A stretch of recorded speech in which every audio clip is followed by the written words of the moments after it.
Hi hello friends, welcome to సామాన్యుడి జీవితం YouTube channel. నేను మీ బనికిని రామ్. సో ఈ స్పెషల్ ఇంటర్వ్యూ గురుబోధ తీసుకునే వాళ్ళ గురించి.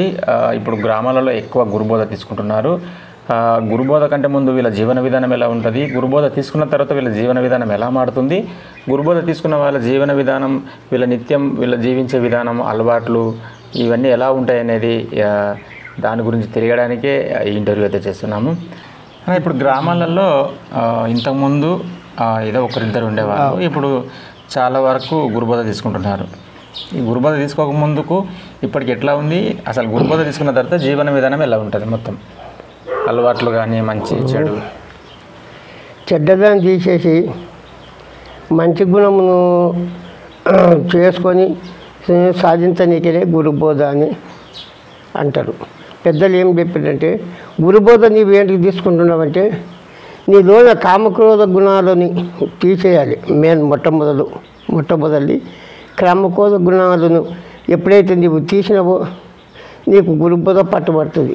లేకపోతే దాంట్లో నీవు ఆ కామక్రోధ గుణాలు ఎప్పుడైతే ఉండవో నీకు ఆ గురుబోధ పట్టుబట్టది. నీవు ఫస్ట్సారి గురుబోధకు నీవు గురువుతో అనుసరించే మార్గము ఎట్లుందంటే, నీవు బోధ ఇప్పుడు అప్పుడు కాదు, ఈ జన్మరహితము, నీకు ఈ చిన్నది కాదు పెద్దది కాదు, ఈ గురుబోధ తీసుకుంటేనే జన్మరహితం అని పెద్దలు చెప్తారు. ఒకటి నీ వేడికి తీసుకుంటున్నావు గురుబోధ అంటారు, అది తప్పు. అది మొట్టమొదటిది మానవ జన్మము. 1,80,000 జీవరాశులు అంటారు. సత్తుకుంటా ఈ కళాసారిది మానవ జన్మకు వచ్చినాము. ఈ మానవ జన్మ ఏంటికి వచ్చినావు, నీలోని గుణాలన్నీ తీసేసి ఆ జన్మలు తరించకుండా, ఇక జన్మ రాకుండా ఈ మానవ జన్మమే శ్రేష్టమైంది, కళాసారిది. ఈ మానవ జన్మంలో ఓ గురుని చేరి ఆ గురువు చెప్పిన విధంబు నీవు పఠించి, నీవు ఆయన చెప్పిన హరినామస్మరణ ఏది చెప్పినా ఆ ఒక పలుకు పఠించుకుంటే నీవు ఎప్పుడైతే పోయినావో లాస్ట్కు నీ కళాసారికి ఆ జన్మ రహితం అవుతుందని పెద్దలు చెప్పిండ్రు. మానవ జన్మమే శ్రేష్టమైంది, కళాసారిది. చెడును తొలగించాలి. మొట్టమొదటి మెయిన్ పాయింట్ కామక్రోధ గుణాలన్నీ తీసేయాలి మొట్టమొదలు.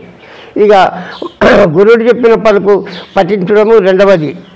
దాంట్లో నిదానము గురువుడు చెప్పిన పలుకులు పఠించుకుంటా దాంట్లో అన్నీ హరినామస్మరణయు మరియు మంచి మార్గములు సేవించుటయే మానవ జన్మ శ్రేష్టమైంది, ఉత్తమైంది, కళాసారిది, ఇన్ని జన్మలని అంటున్నారు. దానికి పెద్దలు చెప్పిన విధంగా మనము తరించుకుంటూ పోతేనే జన్మ తరిస్తుందని అన్నారు. అందుకోసమే గురుబోధ ఇక ఒకరికి ఇక తీసుకునే వాళ్ళకి వచ్చింది. ఇప్పుడు ఈ దారి మంచిగా ఉంది కాబట్టి, ఈ జీవన విధానం ఇంకా బాగుంది కాబట్టి ఈ మధ్య ఎక్కువ గురుబోధ తీసుకుంటున్నారు. చెడును తొలగించి మంచి దారిలో పోలే మెయిన్ మంచి దారి జీవించడమే గురుబోధ. సో అన్ని దేవుళ్ళని పూజించినప్పటికీ ఎక్కువ దత్తాత్రేయాన్ని, ఎక్కువ గురుబోధ తీసుకున్న వాళ్ళు ఎక్కువ దత్తాత్రేయాన్ని పూజిస్తారు. చూడు స్వామి, బంగారం ఒక్కటే, బంగారము అంతా ఒకటే, దాంట్లో వస్తువులు వేరు. ఒకరు దత్తాత్రేయులు అంటారు, ఒకరు నారాయణ అనే అష్టచరి మంత్రం ఒకరు తలుస్తారు, ఒకరు రామ అనే మంత్రం ఒకరు తలుస్తారు, పంచాక్షరి ఒకరు తలుస్తారు. ఏమంటుండ అష్టాచరి, పంచాక్షరి, షడాక్షరి ఇవన్నీ. దాంట్లో రామ అనే అక్షరము శ్రేష్టమైనది అంటారు. అన్నీ మంచిదే. దత్తాత్రేయుడు దేవుడే, నారాయణుడు దేవుడే, నమశివాయ దేవుడే, అందరూ దేవుడే. అన్ని వస్తువులన్నీ ఒకటే తమ్మి, దాన్ని భావించుకొని తీయటంతా ఒకటే. అంటే కొంచెం స్పెషల్గా దత్తాత్రేయాన్ని పూజించుకోవడం. ఇప్పుడు ఆంజనేయ భక్తులు ఎట్లనో శివభక్తులు అన్ని అందరు ప్రతి ఒక్కరు ఇప్పుడు ఊళ్ళో ఎక్కువైపోయినారు. ప్రతి ఒక్కరు ఒక చేరుకుంటున్నారు. గురుబోధ తీసుకున్న వాళ్ళకు అమ్మ ఇప్పుడు మళ్ళా మాణిక్యమ్మ అయింది కదా, మాణిక్యమ్మ భక్తులు కొంతమంది. ఇప్పుడు అప్పిరెడ్డిపల్లి రామరాయ శిష్యులు ఉంటారు కదా, వాళ్ళు కొంతమంది అయినరు. ఇక్కడ అంటే అన్ని గ్రామాలలో అంత అయిపోయినారు. బల్లెవల్లే కృష్ణప్ప శిష్యులు వాళ్ళు కొంతమంది అయిపోయినారు. ఇక్కడ పైరాలకి ఇష్టపడే శిష్యులు కొంతమంది అయిపోయినారు. ఎవరెవరు ఒక్కొక్క ఎవరికి నచ్చింది బోధ తీసుకుంటున్నారు. అన్ని దేవుళ్ళని అన్ని దేవుళ్ళని బోధ తీసుకున్న వాళ్ళు దత్తాత్రేయాన్ని ఎక్కువ పూజిస్తారు. ఆంజనేయ భక్తుల్లాగా శివ భక్తుల్లాగా గురుబోధ తీసుకున్న వాళ్ళకు దత్తాత్రేయుడు ఎక్కువ ఇష్టంతో పూజిస్తారు. గురుబోధ తీసుకున్న తర్వాత ఈ మద్యం సేవించడము, ఈ మాంసము ఇవన్నీ బంద్ ఉంటాయి కదా. మొట్టమొదటి మెయిన్ పాయింట్ అది బంద్ కావాలని అంటారు, పెద్దలు చెప్తారు. దాన్ని మొట్టమొదటి విధానము దాని ముందు బంద్ చేయడం, మద్యము మాంసాహారము అన్ని మొట్టమొదటి బంద్ చేయాలని పెద్దలు చెప్పారు. గురుబోధ తీసుకోవడం ముఖ్యంగా ఈ మాంసం మద్యం మానేయడం చాలా గొప్ప విషయం. గురుబోధ తీసుకున్న వాళ్ళు ముందుగా మానేసేది మద్యం మాంసం, ఇది చాలా చాలా గొప్ప విషయము. సో ఈ నిత్య జీవన విధానం ఎట్లా ఉంటుంది అని గురుబోధ తీసుకున్న వాళ్ళకు? వీళ్ళంతా ఒక గుడి దగ్గరికి భజన చేసుకోవడము. మొట్టమొదటి మెయిన్ మైండ్ పరసతి కూటము చేయకు పరధనములకెంతకు పరులెంతకము సరివాని గోష్ఠి చేయకు చిరిజడి చుట్టంబు కడకు చేరకు సుమతి. ఈ మొట్టమొదటి మెయిన్ పాయింట్లు ఇవి. తనదన మదముల మీదను వినయంబుగా ఆశలన్నీ విడిచుట గాని గణమగు గురుబోధ దీన్ని గను జరిగినారు, నిక్షేపంబు గనినెరిగినారు. ఇది మాన్యులు మంచి మంచి మాన్యులు తపసంపన్నులు ఈ గురుబోధ నెరిగినారు. కష్టపడి 1000 దినాలు జపాలు చేసుకుంటా, ఈ సామాన్యమైంది కాదు ఇది గురుబోధ అంటే. నిత్యం దేవుని చేరుకోవడానికి తపస్సు చేస్తూ మంచి జీవన విధానం ఉండడం జన్మరహితము. ఎప్పుడు హరినామ స్మరణ, నీ గురువు చెప్పిన స్మరణ నీ ఎదలు ఆడుకుంటూనే ఉంటుంటుంది. 21,600 జపము జీవుడు చేస్తున్నాడు, నువ్వు చేస్తూనే ఉండవు. అది మనం తెలియక ఏమింది ఏమంటుంటావు, కానీ అది తెలిసిన వాళ్ళకి మాత్రము ఆ శ్వాస అనేది 21,600 జపము జీవుడు చేస్తున్నాడు. రామా రామా రామా రామా రామా అని ఆ ఆంజనేయుడు ఎట్లా చేసిండ్రో ఈ జీవుడు కూడా అట్లా చేస్తున్నాడు ఆ జపము. ఇప్పుడు ఇక్కడ గ్రామాలలో ఈ గురుబోధలు వేసుకున్న వాళ్ళకు 20 మంది 30 మంది సంవత్సరంలో ఒకసారి పెద్ద ఎత్తున అన్నదానం చేయడం ఇలాంటి కార్యక్రమాలు కూడా చేస్తుంటారు. ఓ గురువు కార్యక్రమం పెట్టుకొని గురుబోధ ఆ గురువునికి బట్టలు శాల్వలు యాదు చేసి అన్నదాన కార్యక్రమం భజన పెట్టుకొని అన్నదాన కార్యక్రమం చేస్తారు, పెద్దగా చేస్తూనే ఉంటారు. ఆ సమయంలో బాగా మీకు గురువులని వాళ్ళని సంస్కరించుకొని వాళ్ళకు సన్మానం చేస్తూ 10 మందికి అన్నదానం చేస్తూ ఆ ఒకరోజు దానముల కంటే అధిక దానము లేదు. గురుబోధ అంటేనే అంటే మీ గురువులకు ఆ ఒకరోజు గురువులకు సన్మానం చేసుకోవడం, అక్కడ వచ్చిన జనాలకు అన్నం పెట్టడం, అన్నదానం చేసుకోవడం మీకు ఒక పండుగ వాతావరణం, అది ఒకటి ఇలా ఉంటుంది. ఈ గురుబోధ తీసుకున్న వాళ్ళు మరణిస్తే ఇప్పుడు సాధారణంగా భక్తులకు ఇంకొక రకంగా ఉంటుంది, గురుబోధ తీసుకున్న వాళ్ళు చనిపోతే వాళ్ళ దహన సంస్కారాలు ఇంకోలా ఉంటాయి. అవి మొత్తం ఎలా ఉంటాయి? ఎందుకంటే దానికి సపరేట్ ఒక రథం కట్టి జెండాలు కట్టి అది వేరే ఉంటుంది. ఇంకా దానికి బండలు కడుతురు, కింద మట్టి పోయకుండా మధ్యలో బండ పెట్టి ఎట్లా ఉంటుంది? మొత్తం బండ పెట్టి కూకున పెట్టి కూర్చొని పెడతారు, కూకున పెడతారు. మనము గుంతలో కూర్చొని పెట్టి మనం ఇంటికాడ నుండి కూడా దాంట్లో ఒక రథములా కూకున పెట్టుకొని తీసుకుపోవాలి. అదే మనం శ్మశాన రథం ఉంటుంది కదా, దాన్ని తీసుకుంటాం కదా, దాంట్లో పెట్టుకొని కూకున పెట్టుకొని కొనబోయి అలా పోయి మంచిగా దాన సంస్కారాలు చేసినప్పుడు మంచిగా కూకున పెట్టే ఇంకా అంతా ఆ గురుడు చెప్పిన రత్తేయాలి. రత్తేసి ఓంకారం అనేది ఒక అక్షరము రాసి ఇక కూకున పెట్టి మంచిగా దాన సంస్కారాలు చేసి మళ్ళీ మంచిగా వస్తాం. ఇక అంటే ఈ గురుబోధ తీసుకున్న వాళ్ళని కూర్చోబెడతారు, మిగతా వాళ్ళని వండుకోబెడతారు. దీనికి ఏది, దీంట్లో రెండింటికి ఏది ఎందుకు అట్లా? గురుబోధలు కూడా కూకున పెడతారంటే కూకున పెడతారు, కొన్ని సరిగా కూకున పెడితేనేమో పూర మంచిగా ఉంటుంది, పండ్ల పెడితేనేమో ఇక నరాలు గిరాలు బిగ్గరాయి కూడా కొంతమందికి మళ్ళీ పండ్ల పెడతారు కూడా, కొంత అట్లా కూడా పండ్ల పెడతారు కూడా. కానీ చేసే దాంట్లో ఉండదు, కూకునే దాంట్లో ఉండదు. అంటే గురుబోధ తీసుకున్న వాళ్ళ దాన సంస్కారాలు వేరేనే ఉంటాయి. భజనలో భక్తి మంచిది చెడ్డది. కాయ కూకున పెట్టినప్పుడు కాయ కొట్టాలి, లేపినప్పుడు కాయ కొట్టాలి, నీళ్ళు స్నానం చేసినప్పుడు కాయ కొట్టాలి, మళ్ళీ రథం కూకున పెట్టినప్పుడు కాయ కొట్టాలి, భజన చేసుకుంటే కొనపోవాలి. నీకు ఎన్ని బ్యాండ్లు పెట్టు, ఎన్ని వాయిద్యాలు పెట్టినా భజన అయితే హరినామస్వరం అయితే చేసుకుంటూనే బ్యాండ్ ఉంటుందా, బ్యాండ్ ఉండదా? బ్యాండ్ కూడా పెడతారు, అది కోరిక, కానీ బ్యాండ్ అవసరం లేదు. కొంతమంది పెట్టారు, బ్యాండ్ అవసరమే లేదు అసలు. గురుబోధ తీసుకున్న వాళ్ళకి బ్యాండ్ అవసరం లేదు, హరినామస్వరాన్ని అవసరం, హరినామస్వరాన్ని అవసరము. కొంతమంది పెడతారు దాన్ని కాశీ నుండి, అది వాళ్ళ వాళ్ళ వద్దనికి రాదు కదా మనము. కొంతమంది పెట్టుకుంటారు, కొంతమంది అవసరం లేదు, పెట్టరు. ఇవాళ ఈ కూటి నీళ్ళు 3 రోజులు 11 రోజులు కూడా ఉంటాయి వాళ్ళకి దాన సంస్కారాలకు. 3 రోజులు కూడా 3 రోజులు పలారం పెడతాము. 3 రోజులు పలారం పెట్టి ఇంకా 11 రోజులు నీవు ఇంట్లో కార్యక్రమం చేసుకునాలి. చేసుకునాలి. కొంతమంది 16 రోజులు చేస్తాము, కొంతమంది 41 మండలం చేస్తాము. మండలం చేసేది ఇంకా అందరి భక్తులందరి పిలిచి అన్ని ఇంట్లో చేసేటువంటి కార్యక్రమం అన్నీ అయిపోతాయి కదా. అయిపోయినాక ఇక 41 దినం నాడు భక్తులందరినీ పిలిచి ఇంకా అప్పుడు తెల్లవారు అక్కడ భజన చేసి మంచిగా అన్నీ చేసి ఇక వాళ్ళకు సన్మానం ఇట్లా చేసి అన్నీ చేసి ఇక అన్నదానం చేసి తోలిస్తాము. ఇక శాల్వాలు కప్పుతాము, అన్నీ చేస్తాము, గురువుకు బట్టలు తెస్తాము. మీరే చేస్తారు? మేమే. ఆ రోజు అయ్యగారులు వస్తారు, అయ్యగారులు వస్తారు కదా, అయ్యగారులు వస్తారు. బాపనోళ్ళు 11 గంటలు వస్తారు, వచ్చిపోతారు. బాపనోళ్ళు వచ్చిపోయినాక అదంతా ఏం లేదు, ఇక పలారం పెట్టేదే అంతే, ఏం లేదు. కాకి ముడితేనే ఇంటికి రావాలి, పండ్లు పలారము అంతే, ఇంకా ఏం లేదు. నైవేద్యము అంతే.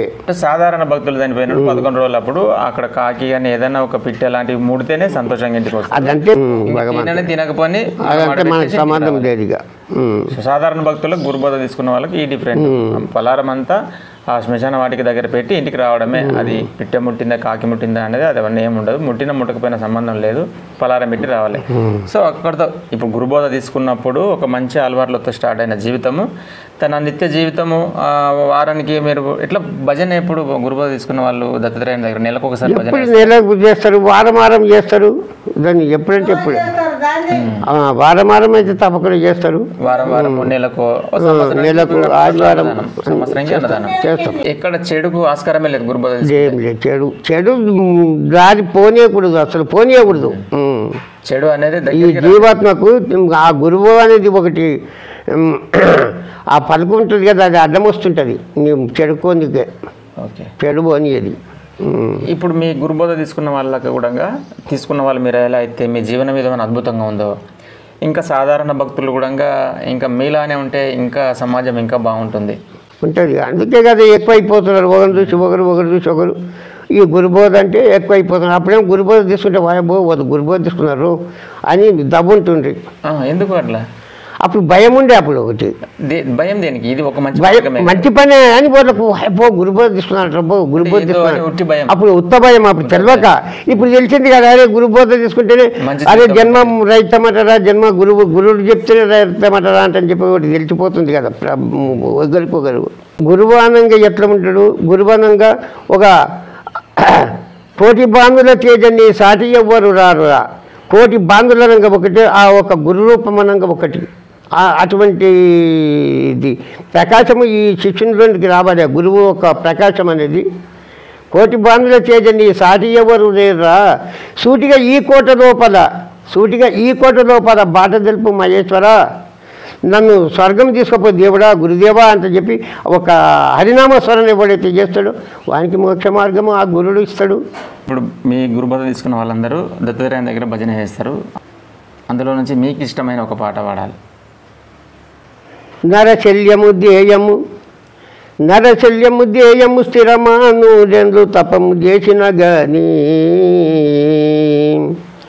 మరునమ్ము తప్పదు గనకను పరమార్థము తెలియుటకును ఇది ఏ సమయమురా, ఇంతకు మిక్కి ఇక లేదు పోరా,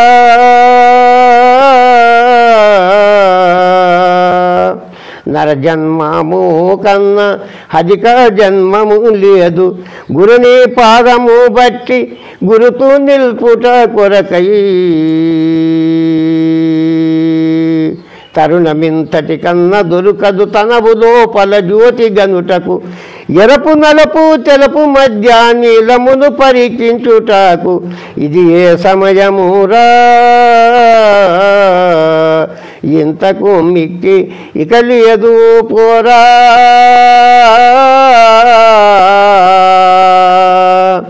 ఇంతకు మిక్కి ఇక లేదు పోరా,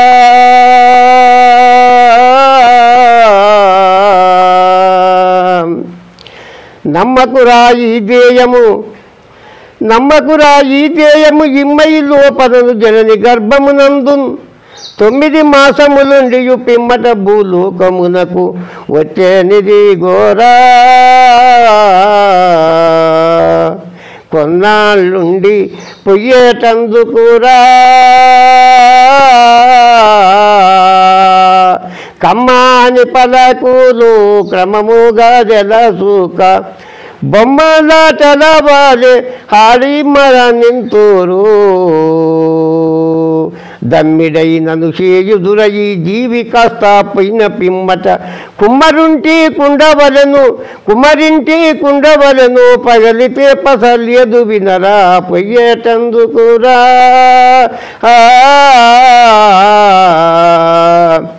కొన్నాళ్ళుండి పొయ్యేటందుకురా,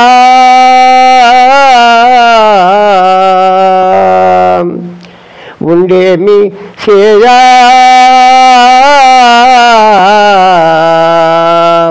మానవ జన్మ ఎత్తేమి చేయా,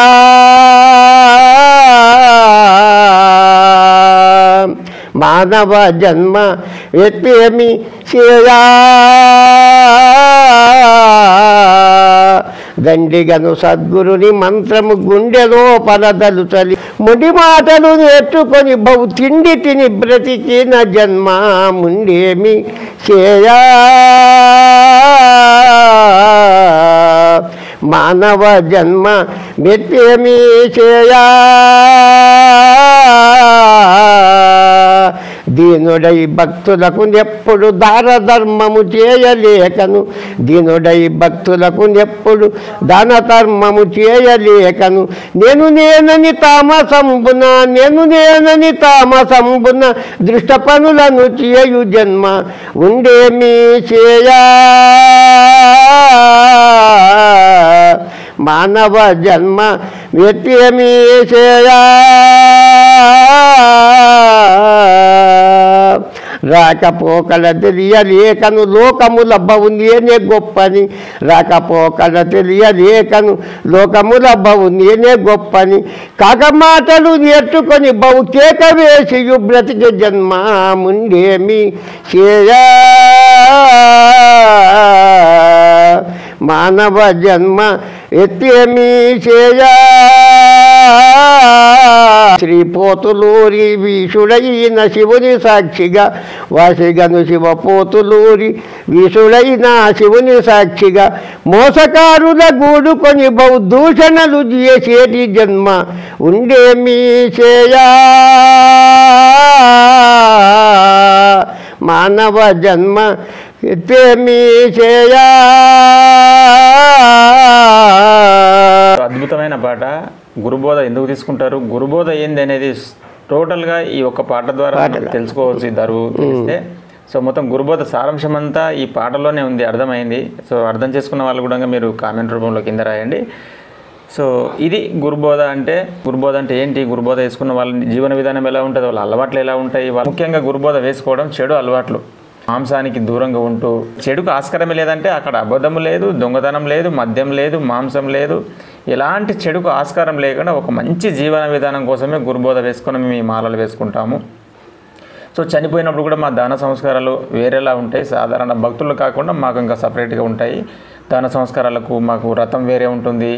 అట్లా పూడ్చే విధానము, అలాగే 11 రోజులప్పుడు కూడా కాకి ముట్టాలి అనేది అవన్నీ లేకుండా పలహారం అక్కడ పెట్టి రావడం, ఇలా గురుబోధ తీసుకున్నప్పటి నుంచి వయసు అయిపోయిన తర్వాత మరణించిన తర్వాత వరకు జీవితం ఎలా ఉంటుంది, గురుబోధ తీసుకున్న వాళ్ళది ఎలా ఉంటుంది అనేది ఇంటర్వ్యూ ద్వారా తెలుసుకునే ప్రయత్నం చేశాము. సో ఇంకా ముఖ్యంగా నేను ఇంటర్వ్యూ ద్వారా చెప్పేది ఏంటంటే, గురుబోధ తీసుకున్న వాళ్ళలానే సాధారణ భక్తులు కూడా, వాళ్ళు ముస్లిం అయినా, క్రైస్తవులైనా, భక్తులైనా, నాస్తికులైనా, ప్రతి మనిషి ఒక గురుబోధ తీసుకున్న వాళ్ళ బాధ్యతనే కాదు, 140 కోట్ల మంది బాధ్యత. చెడుకు దూరంగా ఉండి, చెడు వాసాలకు దూరంగా ఉండి, మద్యానికి దూరంగా ఉండి, ఏ చెడుకు అసలు 1% కూడా ఆస్కారం లేకుండా గురుబోధ తీసుకున్న వాళ్ళలా కూడా సమాజం మొత్తం ఇలా జీవిస్తే ఈరోజు మనకు సమాజంలో క్రైమే లేదు. ఇప్పుడు సమాజం ఎంత ఘోరంగా ఉందో మనకు తెలిసిన విషయమే. ఉదయం లేస్తే టీవీ ఆన్ చేసినా, ఒక పేపర్ చూసినా మొత్తం క్రైమ్తో నిండిపోయింది సమాజం. ఉన్న పోలీస్ స్టేషన్లు కూడా సరిపోవట్లేదు, కోర్టులు కూడా సరిపోవట్లేదు. ఏ కోర్టుకు వెళ్ళినా కోర్టు నిండా కేసులు ఉన్నాయి. ఏ స్టేషన్కి వెళ్ళినా మొత్తం భూమి పంచాయతీలు, అన్నదమ్ముల కొట్లాటలు, రకరకాల క్రైమ్లు, మానభంగాలు, మర్డర్లు, భూ కబ్జాలతో నిండిపోయి ఉన్నాయి.